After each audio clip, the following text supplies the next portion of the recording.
What's going on here? Hella fine, though. The S-33 will rendezvous with a U-boat posing as the German resupply sub. You'll be all right, son. Success, gentlemen. Chinese speed! Everything's in German! When talking about U-571, released in 2000, you have to immediately step into the suffocating tension of submarine warfare during World War II, where the ocean itself becomes both battlefield and grave.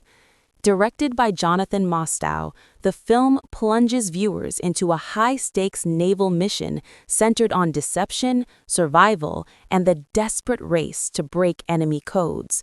At its core, this is a war thriller built not on sweeping landscapes or grand speeches, but on claustrophobic corridors, failing oxygen, and the relentless pressure of thousands of tons of water threatening to crush steel and bone alike. It's a story that transforms the Atlantic Ocean into a chessboard of strategy and sacrifice, and it does so through a tight, character-driven narrative that focuses on a group of American submariners forced into an almost impossible operation. The film stars Matthew McConaughey as Lieutenant Andrew Tyler, a capable but unproven officer struggling with the weight of leadership. Opposite him is the late Bill Paxton, bringing grit and humanity to the role of Chief Petty Officer Mike Dahlgren. Harvey Keitel appears as Chief Claw, a hardened veteran who understands the brutal arithmetic of war, while Jon Bon Jovi and David Keith round out the ensemble with performances that emphasize camaraderie under fire. Together, this cast grounds the film's spectacle in emotional stakes, ensuring that every torpedo launch and depth charge explosion carries personal consequence. The premise unfolds at a moment in World War II when the Allied forces are at a severe disadvantage in the Battle of the Atlantic. German U-boats dominate the sea lanes, sinking supply ships with devastating efficiency. The key to this dominance lies in coded communications transmitted through the Enigma machine, an encryption device that has rendered Allied intelligence nearly blind. Breaking those codes could change the trajectory of the war, but capturing such a device from an operational submarine is nearly unthinkable. When a damaged German U-boat sends out an SOS, an opportunity emerges. Dangerous, improbable, but potentially decisive. Lieutenant Tyler's crew is assigned to a bold plan: intercept the distressed German U-boat, board it under the guise of a German rescue team, and seize the Enigma machine along with its codebooks. The plan demands precision, timing, and nerves of steel.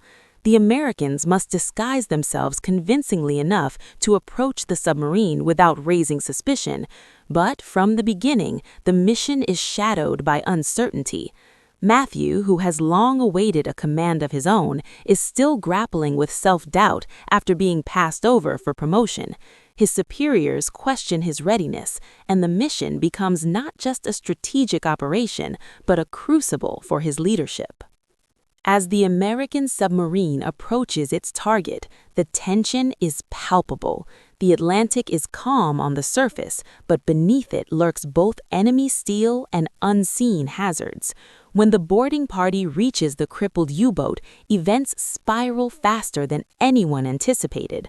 A sudden attack forces them to act prematurely, and in the chaos, the American submarine is destroyed, leaving Tyler and his men stranded aboard the captured German vessel.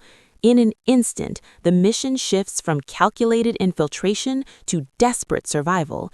They are now operating a heavily damaged enemy submarine, deep in hostile waters, with limited understanding of its systems and dwindling supplies. What makes U-571 particularly gripping is its emphasis on the mechanics and procedures of submarine warfare.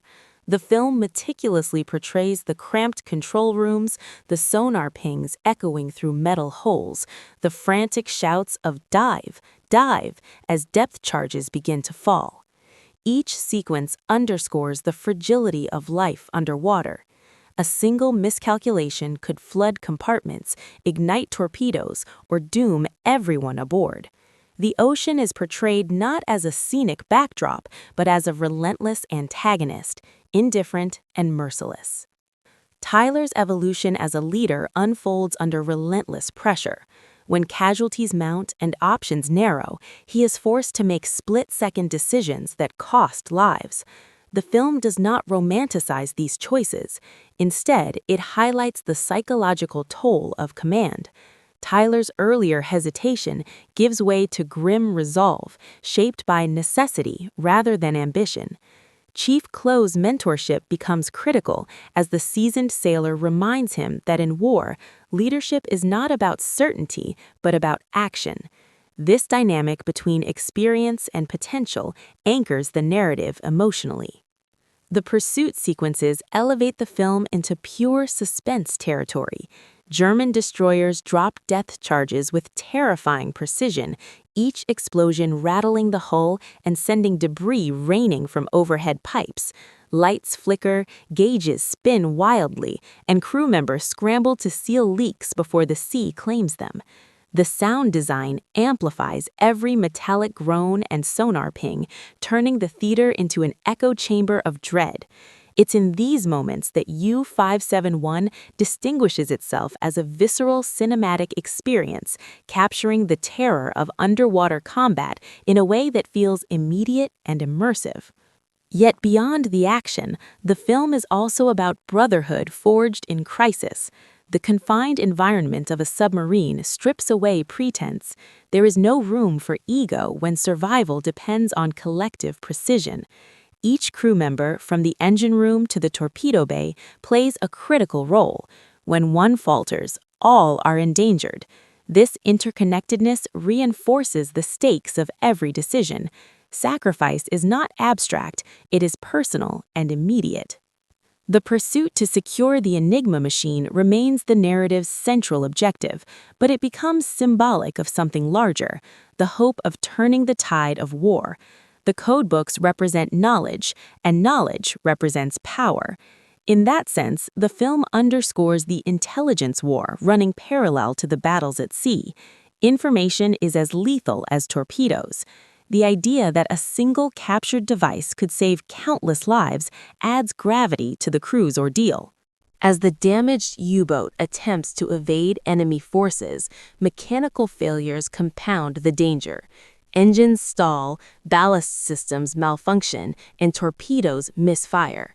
Each setback reinforces the precariousness of their situation. Tyler must navigate not only enemy ships, but also the unfamiliar controls of a foreign submarine. The learning curve is steep, and mistakes are costly. The crew's adaptability becomes their greatest asset, demonstrating ingenuity under fire. U-571 also delves into the moral ambiguity of warfare. Disguising themselves as enemy sailors blurs the line between deception and survival. The film does not dwell heavily on ethical debates, but it acknowledges the harsh realities of combat, where conventional rules bend under existential threats. The Americans' masquerade is a strategic necessity, yet it places them in situations that test their humanity. The performances reinforce the film's tension. McConaughey delivers a restrained portrayal, allowing Tyler's internal struggle to surface subtly rather than theatrically.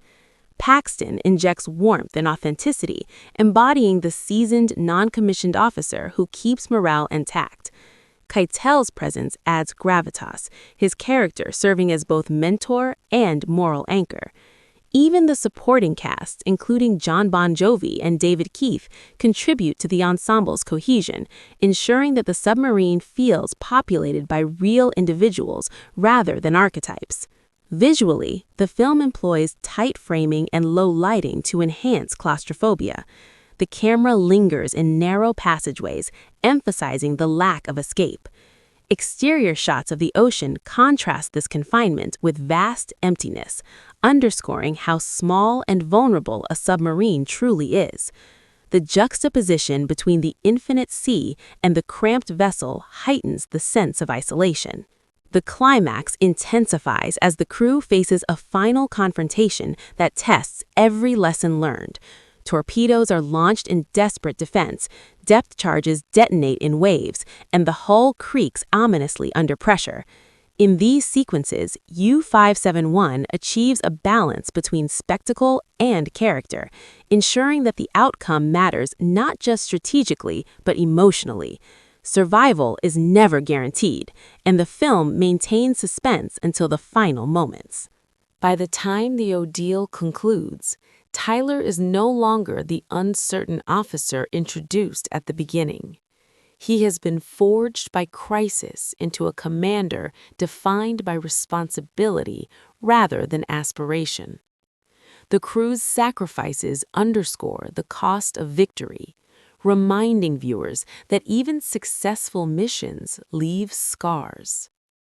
U-571 stands as a war thriller that prioritizes tension and character over grandiosity. Its focus on submarine combat differentiates it within the genre, offering a perspective often overshadowed by land and air battles.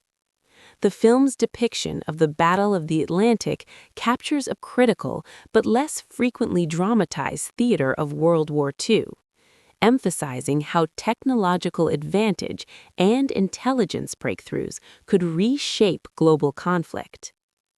Even years after its release, U-571 remains notable for its relentless pacing and immersive atmosphere. It is a film that traps its audience beneath the waves, forcing them to feel the pressure, hear the sonar, and confront the fragility of steel against sea. Through its blend of suspense, character development, and wartime stakes, it transforms a covert mission into a gripping cinematic journey, one that reminds us how in war, victory often depends on the courage to dive into the unknown and hold steady when the darkness closes in.